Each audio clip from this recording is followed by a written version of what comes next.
de nuestra democracia. La revolución maderista fue verdaderamente eficaz.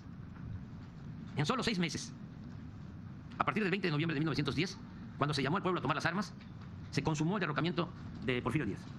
De noviembre del 10 a mayo del 11. Una batalla nada más. Importante, la de Ciudad Juárez. Hubo pérdida de vidas humanas, 14.000 hombres muertos en los campos de la revolución. Solo 14.000 hombres. Según estimó Luis Cabrera, en septiembre de 1912. Pero este saldo, por siempre lamentable, resultaría menor, muchísimo menor, al que se registró en las etapas posteriores, a partir de que asesinan a Madero, de mucha mayor violencia, precisamente por el golpe de Estado. Hasta la llegada de Madero no hay tantos sacrificios. Es a partir del asesinato de Madero y de Pino Suárez que se desata con más violencia la revolución.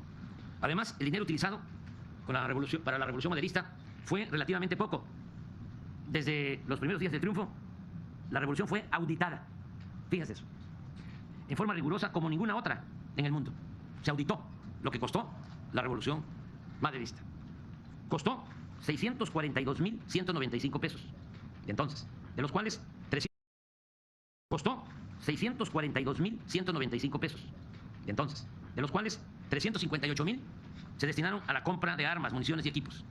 El monto total fue reconocido por el gobierno interino, que respetando el acuerdo del 31 de mayo de 1911 en Ciudad Juárez, el gobierno entregó a Gustavo Amadero ese monto, los 642.195 pesos.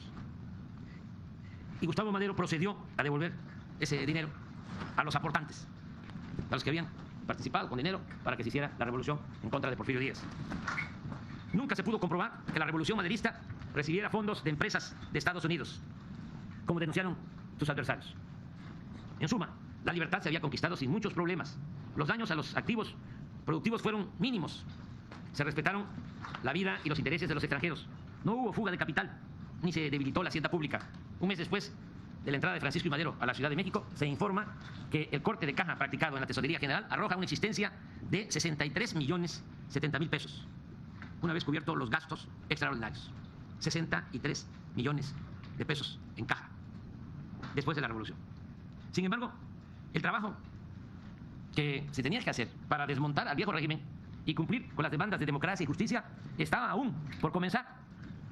La famosa carta abierta del 27 de abril de 1911 de Luis Cabrera a Madero, recomendándole ir al fondo, lo dice todo. La metáfora que utiliza es cruda y dramática. Dice Luis Cabrera: las revoluciones son siempre operaciones dolorosísimas para el cuerpo social, pero el cirujano tiene ante todo el deber de no cerrar la herida antes de haber limpiado la gangrena. La operación, necesaria o no, ha comenzado. Usted abrió la herida y usted está obligado a cerrarla. Pero ay de usted, si acobardado ante la vista de la sangre o conmovido por los gemidos de dolor de nuestra patria, cerrara precipitadamente la herida sin haberla desinfectado y sin haber arrancado el mal que se propuso usted extirpar.